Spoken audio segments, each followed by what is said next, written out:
Redevelopment प्रक्रियेतला ज्येष्ठ नागरिकांचा सहभाग नेमका कसा असतो, या विषयावर आपण चर्चा करतोय, गप्पा मारतोय.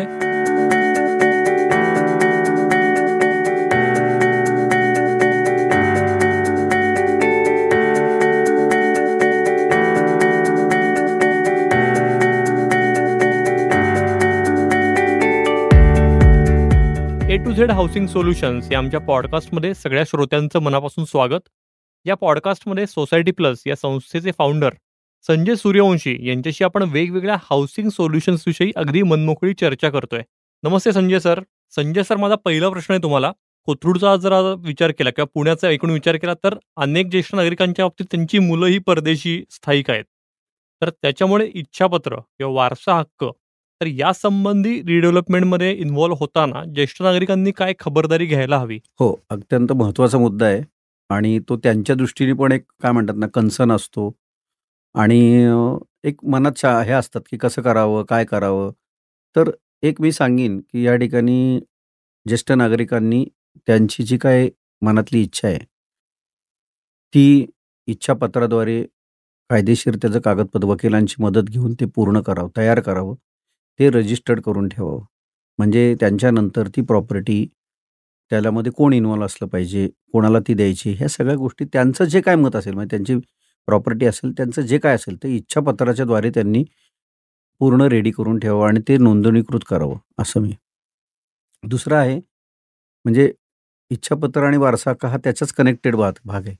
पण मी असं सांगेन, की काय दुसरा पण एक ह्याच्यात अजून एक भाग आहे, की काही वेळा असं असतं, की माझ्यानंतर हे कुणाला नियोजन काय करायचं ते मी इच्छापत्राद्वारे धरतोय. पण रिडेव्हलपमेंटमध्ये अजून एक तुम्हाला नवीन एक संधी आहे, की तुम्ही रिडेव्हलपमेंटचं डेव्हलपरबरोबर ॲग्रीमेंट करतानाच किंवा त्याच्या करण्यापूर्वीच तुमच्या फॅमिली मेंबर्समध्ये त्या प्रॉपर्टीमध्ये तुम्हाला कोणाचं नाव ॲड करून घ्यायचं आहे. म्हणजे मिसेसचं नाव ॲड करायचं, जे आधीच्या ह्याच्यात नव्हतं. मुलांचं नाव ॲड करायचं आहे. तर ही सगळी संधी तुम्हाला ह्या प्रोसेसमध्ये असते. तुम्ही योग्य लीगल कन्सल्टेशन घेऊन योग्य वेळी त्या संदर्भातलं जे काही डॉक्युमेंट असतं, ज्याला कुटुंब व्यवस्थापत्र म्हणतात किंवा बरेच त्याचे कायदेशीर फॉर्मॅलिटीप्रमाणे कायदेशीर सल्ला घेऊन तुम्ही हे सगळं डॉक्युमेंट करून तुमचा डेव्हलपरबरोबर डॉक्युमेंट करताना तुमच्या फॅमिली मेंबरला इन्क्लूड करून तुम्हाला ते करता येतं. अशी प्रोव्हिजन आहे. सो दोन्ही गोष्टींना महत्त्व आहे आणि माझं असं म्हणणं आहे, की ह्यानी ज्येष्ठ म्हणजे जे सभासद म्हणा किंवा ज्येष्ठ नागरिक म्हणा, त्यांनी मनमोकळेपणे या सगळ्या गोष्टी जे कोण प्रकल्प सल्लागार असतील, जे कोण लीगल कन्सल्टंट असतील, त्यांच्याशी बोलून लागणाऱ्या गोष्टींची पूर्तता ही वेळीच करावी. कारण याचं आपल्याला सगळ्यात मोठं उदाहरण आपण बघितलं तर ज्या ठिकाणी आपण कोविडमध्ये बऱ्याच घटना घडल्या आणि ज्या ठिकाणी अचानकपणे सभासदांचं किंवा यांचं मेंबरचं ज्या ठिकाणी निधन झालं, त्या ठिकाणी ह्या गोष्टी नसल्यामुळं बरेच पुढे अडचणी ह्या त्यांच्या वारसांना अडचणींना सामोरं जावं लागलं. म्हणून आता कोविडनंतर तर त्या रजिस्टर्ड विल जे इच्छापत्र आहे त्याला खूप महत्त्व निर्माण झाले आणि आता रिडेव्हलपमेंटमध्ये सुद्धा तसंच त्यालाही ॲडिशनल अजून एक महत्त्व पण निर्माण झालं आहे आणि एक संधी आहे, की त्यावेळी तुम्हाला तुमचं जे म्हणणं आहे ते तुम्हाला कागदोपत्री आणि करून लीगल डॉक्युमेंटेशन करून नोंदणी करून घेणं, ही एक संधी पण आहे आणि तुम्हाला विचार करण्याची एक ती वेळ पण आहे, असं मी सांगेन. तर नक्की या ठिकाणी जे सभासद किंवा ज्येष्ठ नागरिक आहेत त्यांनी याचा विचार करून योग्य वेळी त्याची कार्यवाही पूर्ण करावी असं मला वाटतं. सर, ज्येष्ठ नागरिकांच्या वाढत्या वयानुरूप बदलत्या गरजा लक्षात घेत बिल्डरनं फ्लॅटमध्ये कोणत्या अतिरिक्त सोयीसुविधा या द्यायला हव्यात, याचा उल्लेख तुम्ही या आधीच्या उत्तरात केलेला आहे. पण तरी याविषयी अजून बोलायला. सांगायचं तर आता कसं आहे, की हा एक रिडेव्हलपमेंटमध्ये आपण जे बोलतोय, की ज्येष्ठ नागरिक हा एक फोकस म्हणजे माझं म्हणणं आहे, की तो सेंट्रल पॉइंट आहे. म्हणजे सेंटर त्यांचंच आहे. म्हणजे हा प्रोजेक्टच हा त्यांच्यासाठी होतोय, असं आहे. आणि मग ते करताना बिल्डरनी लक्षात घेताना त्याला 2 प्रकार आहेत. एक मी जुन्या लोकांना घर देतोय आणि एक त्याला नवीन नवीन लोकांना विकायचं आहे. तर प्रोजेक्टमध्ये कॉम्बिनेशन करताना त्यांनी मी सांगताना 2 प्रकारे म्हणजे सीनियर सिटिझन आहेत त्यांच्यासाठी घरातल्या अंतर्गत गोष्टी करताना काय ॲडिशनल सुविधा देतील याचा विचार करावा. जो त्याला खर्चात काही बदल होत नाही. खर्च तोच आहे. फक्त तुम्ही त्याला त्या गोष्टीचा किती डीपली विचार करता त्याप्रमाणे त्या सोयी-सुविधा तुम्हाला क्रिएट करता येतात आणि त्या देता येतात. हा एक भाग आहे. आणि दुसरा मी पार्ट सांगितलं तुम्हाला, की कॉमन एरियामध्ये जो काही तुम्ही प्रोजेक्ट करताय त्याच्यामध्ये तुम्ही ज्या काही कॉमन सेवा सुविधा देताय त्याच्यामध्ये एक तुम्ही नॉर्मल गोष्टीमध्ये आपण बघतो लहान मुलांसाठी लागणाऱ्या गोष्टी आहेत. सोसायटीच्या मीटिंगसाठी लागणारा हॉल आणि ह्या सगळ्या गोष्टींचा आपण विचार करतो. परंतु दुसरा पार्ट जो आहे ज्याच्यामध्ये सीनियर सिटिझनच्या दृष्टीने लागणाऱ्या ज्या काही गोष्टी आहेत त्याचा एक विशेष विचार करणं आणि त्याप्रमाणे एक सीनियर सिटिझन कट्टा म्हणतात तसं किंवा त्यांना बाहेर न जाता आपल्या सोसायटीमध्येच त्यांना वॉक घेता येईल का? या दृष्टीने त्याचं प्रमाणे काही जॉगिंग ट्रॅक किंवा वॉकिंग ट्रॅक तयार करता येतोय का? त्याचबरोबर त्यांना शांतपणे बसण्यासाठी, हे करण्यासाठी किंवा लायब्ररीच्या दृष्टीने, वाचनाच्या दृष्टीने काही करता येईल का? अशा वेगवेगळ्या गोष्टींचा विचार कॉमन सुविधा म्हणून पण त्यांना डेव्हलपरनी करणं अपेक्षित आहे आणि डेव्हलपर अशा पद्धतीने करतायत. म्हणजे मी सांगेन की पुण्यामधल्या डेव्हलपरनी याच्यावर खूप चांगला विचार केलाय आणि जे बरेच वर्ष याच्यात काम करतायत ते डेव्हलपर त्याच्यात बारकाईने विचार करून अतिरिक्त सोयी-सुविधा ह्या ज्येष्ठ नागरिकांसाठी देत आहेत. आणि त्याचा फायदा पण दोघांना होतोय. त्यांनाही होतोय, त्यांच्या ब्रँड इमेजमधून आणि नागरिकांना तर कायमस्वरूपी होतोय, की जी गोष्ट त्यांनी विचार केलेली नसते आणि ती गोष्ट त्यांच्यासाठी तयार केली जातीये. तर याचा एक त्यांना सॅटिस्फॅक्शन लेव्हलमध्ये खूप चांगला फायदा होतोय आणि रोज त्याचं कौतुक केलं. "अरे, ही गोष्ट मला आधी नव्हती मिळत आणि आता मी होतीये." मला कुठल्या म्हणजे सिक्युरिटी वाढत जाते. कारण परत बाहेर जाणं, बाहेरच्या सगळ्या आपण आज बघितलं पुणे एवढं रहदारी आणि गर्दीमध्ये सीनियर सिटिझननी बाहेर जाणं, परत ही एक रिस्क आहे. त्याच्याऐवजी मला माझ्या सोसायटीतनं बाहेर जावंच लागत नाही. सगळ्या गोष्टी मला अंतर्गतच मिळतायत. हा जर या पद्धतीने जर डेव्हलपरनी विचार केला, तर त्याचा अजून चांगला फायदा सभासदांना पण होतोय आणि नवीन येणारे जरी फ्लॅट ओनर असेल, तर त्यांचेही आई-वडील असतात, त्यांच्या घरातली पण मोठी मंडळी असतात, त्यांनाही हा फायदा होतोय. सो या पद्धतीने डेव्हलपरनी विचार करायला हवा आणि डेव्हलपर करतायत असं मी म्हणेन आणि त्याचा फायदा त्यांनाही होतोय आणि आपल्या सभासदांना पण होतोय. असं आजचं पुण्याचं तरी चित्र असं आहे. तर वेगवेगळ्या डिजिटल गोष्टींचा स्वीकार करण्याची ज्येष्ठांची तयारी असते का? तुमचं ऑब्झर्वेशन काय सांगतं? हो, म्हणजे सुरुवातीला जर मी पाहिलं, मी तुम्हाला सांगतो कारण आता 2000 म्हणजे प्रायर टू कोव्हिडच आहे ना, याच्याकडं थोडा रेझिस्टन्स खूप होता, की नाही बाबा डिजिटलचं आमचं काही हे नाहीये. जे काय बोलायचं ते फिजिकल या, मीटिंग करा आणि हे करा असंच होतं. पण कोव्हिडचा इम्पॅक्ट ह्याच्यावर खूप आलाय आणि मला तुम्हाला सांगायला आवडेल, की एक सोसायटीचं संपूर्ण रिडेव्हलपमेंट प्रक्रिया ही आम्ही डिजिटली केली आणि त्या ह्याच्यामध्ये मी आत्ता सांगितल्याप्रमाणे 80% सीनियर सिटिझन होते आणि सगळे हे डिजिटली कनेक्ट होऊन सगळ्या सभा या आम्ही संपूर्ण प्रक्रियेमध्ये 4.5 ते 5 महिने सगळ्या सभा आम्ही डिजिटली घेत होतो. आणि त्याच्यातनंच आम्ही संपूर्ण प्रक्रिया राबवून आम्ही अंतिम विकसक निवडला म्हणजे इन्क्लुडिंग डेव्हलपरचं प्रेझेंटेशनसुद्धा 1-1 तासाचं असं 5 डेव्हलपरचं सलग 5 तास आम्ही डिजिटली केलं होतं. बरं. सो एवढं सहभाग असतो का? तर मी म्हणेन की ही पावती होती माझी. हं.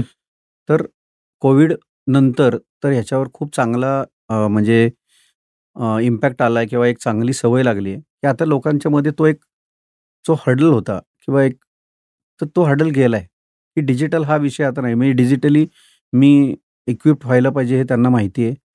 म्हणजे कम्युनिकेशनमध्ये WhatsApp, ईमेल थ्रू कम्युनिकेशन करायचं आहे. तर they are ready with email, email communication करा मला चालेल.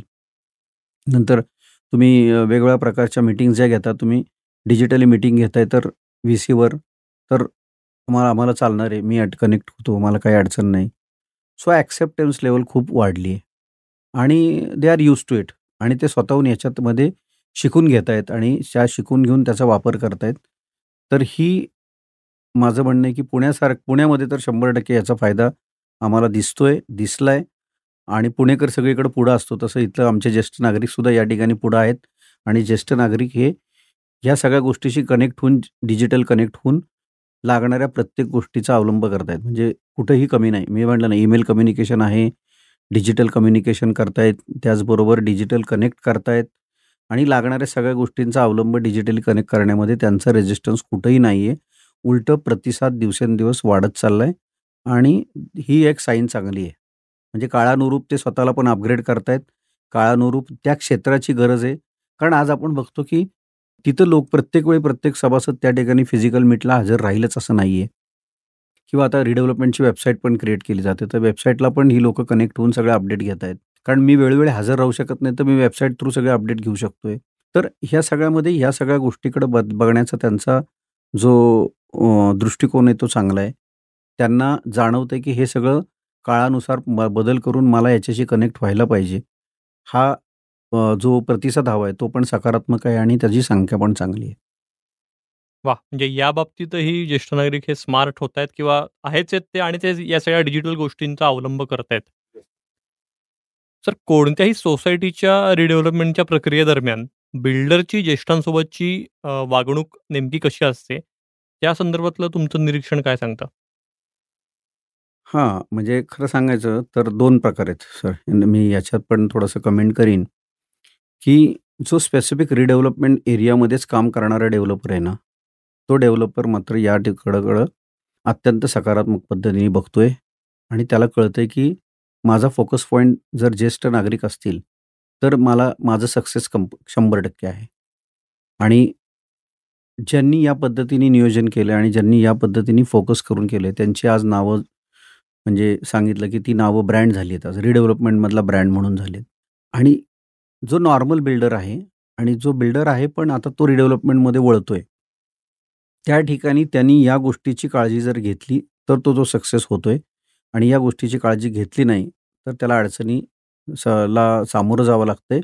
कारण ह्या ठिकाणी फक्त टेक्निकल मी तुम्हाला तुमचं घर देतो इथपर्यंत नाही लागत आहे. जो आपण आत्ता पूर्ण विचार करतोय त्याच्यामध्ये एक फ्रुटफुल कम्युनिकेशन, एक इफेक्टिव्ह कम्युनिकेशन, एक अंडरस्टँडिंग, एक सायकॉलॉजिकल कनेक्ट अशा बऱ्याच गोष्टींचा अंतर्भाव हा त्या डेव्हलपरला, नवीन येणाऱ्या डेव्हलपरला करावा लागतोय. त्यामुळं मला असं सांगायचं आहे, की या प्रक्रियेमध्ये एकतर ज्याला याचं महत्त्व कळलंय ना, ज्या बिल्डरला, तो याच्यामध्ये सक्सेस होतोय आणि तो चांगल्या पद्धतीची वागणूक किंवा ट्रीटमेंट ही सीनियर सिटीजनना देतोय आणि त्याचप्रमाणे त्यांना ती ट्रीटमेंट दिल्यामुळं त्याला त्याचे रिटर्न्स पण तसेच मिळतायत. असं आहे आणि तसंच दुसरं आहे, की जे हे करत नाहीयेत, त्यांना अडचणींना सामोरं जाऊन त्यांच्या ठिकाणी त्यांना त्यांचे प्रोजेक्ट स्टकअप झाण्याचे सुद्धा कारण मग जर मला पटत नाही, तर मग सीनियर सिटिझन थोडासा या ठिकाणी कडक पण आहे बघा, मी तुम्हाला सांगतो. आणि त्यांचं कडक असणं चुकीचं पण नाहीये, कारण ज्या गोष्टी मला मिळायला पाहिजेत, त्या मला मिळायला पाहिजेत. आणि ह्या ठिकाणी असं आहे, की गिव्ह अँड टेक आहे. आज आमची सोसायटीची जमीन आम्ही तुम्हाला देतोय डेव्हलपरला आणि मग तुम्ही त्या ठिकाणी एक आपण जेव्ही करतोय. जेव्ही काय करतोय, आम्ही जमीन देतोय आणि तुम्ही कन्स्ट्रक्शन करताय आणि आपण जे काही होणार आहे त्या गोष्टीमध्ये शेअरिंग करतोय. हा महत्त्वाचा मुद्दा लक्षात घेऊन डेव्हलपरनी ह्याच्याकडे बघितलं, तर त्याचा बघण्याचा जो अँगल आहे तो बदलतो आणि त्याचं मग ज्येष्ठांकडे बघण्याचा दृष्टिकोन हा सकारात्मक होतो. पण हाच जर नसेल, की मी काहीतरी फक्त एक ह्यांच्यावर म्हणजे माझं म्हणणं आहे, की मी तुम्हाला काहीतरी तुमचे घर देतोय. म्हणजे मी अगदी स्वच्छ भाषेत सांगेन, मीच तुमच्यावर काहीतरी एक हे करतोय, मी तुमची गरज भागवतोय. मला काही त्याची गरज नाहीये. असा जर विचार असेल, तर त्या ठिकाणी मात्र कॉन्फ्लिक्टची सिच्युएशन येऊ कॉन्फ्लिक्ट शकते. सिच्युएशन येते आणि मग ज्येष्ठ नागरिक नाही त्याला सपोर्ट करत आहेत आणि मग ते त्यांचा मग अगदी सांगतायत, की नाही हे पूर्ण होत नसेल, तर आम्हाला आम्ही सहभाग देणार नाही. हं, असं पण आहे आणि मग अडकतायत प्रोजेक्ट. बरोबर. सो हा म्हणजे त्या डेव्हलपर त्याचं कौशल्य आणि त्याचं या दृष्टीकडे बघण्याच्या दृष्टिकोनावरच तुमचं यश हे अवलंबून आहे आणि ज्यांनी याच्याकडे चांगल्या पद्धतीने बघितलंय, सकारात्मक बघितलंय, त्यांचं यश मिळतंय आणि मिळत राहतंय आणि जे याकडे बघत नाहीयेत आणि ह्याच्यात विनम्रता ही खूप लागणार आहे. ज्या डेव्हलपरकडे विनम्रता नाहीये, मोल्ड होण्याची स्वतःमध्ये जर कुवत नाहीये, तर तो नाही होत आहे. इथं इगो चालत नाही. कारण अगदी. इथं गिव्ह अँड टेक आहे. इथं मी जमीन देतोय आणि तुम्ही मला त्याच्याबद्दल कन्सिडरेशनमध्ये फ्लॅट देताय आणि त्याच कन्सिडरेशनमध्ये आम्ही तुम्हाला तुमचं नवीन तुम्ही फ्लॅट घेऊन तुम्ही तुमचा फायदा करताय. हा जो दृष्टिकोन आहे, हा जो विचार आहे, हा विचार ज्या डेव्हलपरला कळतोय, त्याचा सक्सेस 100% मिळतंय. थोडक्यात कुठल्याही डेव्हलपरनी ज्येष्ठांना गृहीत धरता कामा नये आणि तुम्ही म्हणालात तसं विनम्रता किंवा मोल्ड होण्याची वृत्ती पाहिजे. शेवटचा प्रश्न आहे सर. सध्याच्या परिस्थितीचा विचार करता सोसायटी आणि डेव्हलपरकडून रिडेव्हलपमेंट प्रक्रियेत ज्येष्ठांची योग्य प्रकारे काळजी घेतली जातीये का? हां, सर. ओव्हरऑल विचार केला ना, तर मला असं कळेल, की याचं महत्त्व डेव्हलपरच्या लक्षात आलेलं आहे आणि जसं आहे, की काहींना लवकर कळालंय, काहींना अडचणी आल्यानंतर त्या पास झाल्यानंतर कळालंय आणि काहींना रिअलाईज होतंय, की त्यांनी केलंय आणि म्हणून तो सक्सेस झाला तर आता मला करायला पाहिजे. हे रिअलायझेशन डेव्हलपरला होतंय आणि डेव्हलपरला हेही कळतंय, की माझं रेग्युलर प्रोजेक्ट आणि रिडेव्हलपमेंट प्रोजेक्टमध्ये फरक आहे आणि ह्याच्यामध्ये 1/3 भाग मी जर विचार केला तर हा मेंबर मॅनेजमेंटचा आहे. आणि मेंबर मॅनेजमेंट म्हणजेच बेसिकली जे मेंबर म्हणजे सगळे आहेत.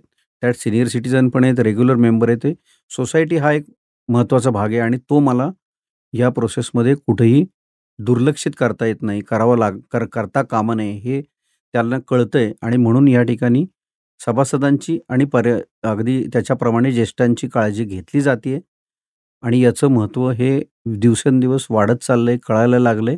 ज्यांना कळत नव्हतं त्यांना आता कळाल्यानंतर त्याच्यात फरक पडलाय. त्यामुळं पुण्यासारख्या ठिकाणी या सगळ्या गोष्टीमध्ये पर्सेंटेज वाईज चांगली माझं म्हणणं आहे की हे आहे परिस्थिती आणि सीनियर सिटिझनला महत्त्व देऊन, मेंबरला महत्त्व देऊन डेव्हलपर दोन्ही करतोय. प्रोजेक्ट पण सफल करतोय, प्रोजेक्टची डिलिव्हरी पण देतोय आणि सभासदांना हवं त्या सगळ्या गोष्टी देतायत आणि त्यामुळं त्यांना त्याचं यश पण आहे आणि म्हणून तुम्ही पुण्यात बघितलं तर पुण्यातला रिडेव्हलपमेंटचा प्रसार हा पूर्ण पुण्यामध्ये आपण पहिलं बघितलं तर 2020 पूर्वी हे फक्त पुण्याच्या कोथरूड आणि जो आपला पश्चिम भाग आहे तेवढ्याच एरियात हे होतं आणि ते आता गेल्या 2 वर्षात बघितलं जर आफ्टर 2020 नंतर जर बघितलं तर तो पुण्याच्या संपूर्ण सगळ्या एरियामध्ये याचा प्रसार वाढत चालला आहे. आज रिडेव्हलपमेंट हे पिंपरी चिंचवडमध्ये जुनं म्हणजे बेसिक पिंपरी चिंचवड जे होतं ओरिजिनल त्या ठिकाणी 30 वर्षापूर्वीची जी गणगोर होती त्या ठिकाणी जोरात रिडेव्हलपमेंटची कामं चालू आहेत. आपण दुसरा एरिया आपण बघितलं सहकारनगर आहे. औंधमध्ये सानेवाडी हा एरिया आहे. कल्याणीनगर, विमाननगरमध्ये जो जुनं वडगाव शहरी आणि हा एरिया होता त्या ठिकाणी जुनी घरं आहेत. पुण्याच्या ज्या एरियामध्ये बिबिवाडी एरिया आहे, तर असे जे पुण्याच्या नंतर साळुंके विहार म्हणजे वानवडीचा जुना एरिया, अशा वेगवेगळ्या पॉकेट्समध्ये पुण्याच्या सगळीकडं रिडेव्हलपमेंट हे आता जोमात सुरुवात होते. हेच याचं म्हणजे फलित जे आहे, की डेव्हलपर चांगलं काम करतायत. डेव्हलपरला त्यात यश मिळाल्यामुळं हा एक विश्वास निर्माण झाला, की जर कोथरूडमध्ये सक्सेस झाले, तर पुण्याच्या सगळ्या ठिकाणी पण हे सक्सेस होऊ शकतं. म्हणून डेव्हलपरची संख्या पण याच्यात आता वाढली गेली. म्हणजे पहिले फक्त काही ठराविकच डेव्हलपर होते. त्याच्याऐवजी आता रेग्युलर प्रत्येक डेव्हलपर ही एक स्वतःची रिडेव्हलपमेंट डिव्हिजन सेपरेट करतोय आणि त्याच्याकडं त्या दृष्टिकोनातनं बघून तो एक नवीन हे पाऊल उचलतोय. असं साधारण आत्ताचं पुण्याचं स्वरूप आहे. वाह! म्हणजे ज्येष्ठांचाही दृष्टिकोन हा सकारात्मक होतोय आणि दुसरीकडे डेव्हलपरची संख्या वाढतीये. सो एकूण विन-विन सिच्युएशन आहे असं म्हणायला हरकत नाही सध्या. Yes, yes. नक्की, नक्की. श्रोते हो, रिडेव्हलपमेंट प्रक्रियेसंदर्भात तुमच्याही मनात काही शंका असतील तर तुम्ही सोसायटी प्लसला हक्कानं संपर्क साधू शकता. त्यांचा नंबर प्लीज नोट डाउन करून घ्या. नंबर आहे 8956260730. मी नंबर परत एकदा रिपीट करतो 8956260730. याशिवाय societyplus.co.in किंवा info@societyplus.co.in या त्यांच्या वेबसाईटवर किंवा मेल आयडीवरही तुम्ही संपर्क साधू शकता. हा पॉडकास्ट तुम्ही जिओ सावन, गाना, Amazon म्युझिक, Apple पॉडकास्ट यासह सोसायटी प्लसच्या यूट्यूब चॅनलवरही मोफत ऐकू शकता. आमचा चॅनल जर तुम्ही अजून सबस्क्राईब केला नसेल तर नक्की सबस्क्राईब करा. तसंच हा महत्त्वाचा विषय जर तुम्हाला वाटत असेल तर तुमच्या फ्रेंड सर्कलमध्ये नातेवाईकांनाही या एपिसोडची लिंक नक्की शेअर करा. आत्ता आपण ऐकलात A to Z housing solutions हा पॉडकास्ट. सादरकर्ते होते संजय सूर्यवंशी आणि Niranjan Medhekar. A to Z housing solutions ही सोसायटी प्लसची निर्मिती असून साऊंड्स ग्रेट आणि मीडिया नेक्स्टची प्रस्तुती आहे.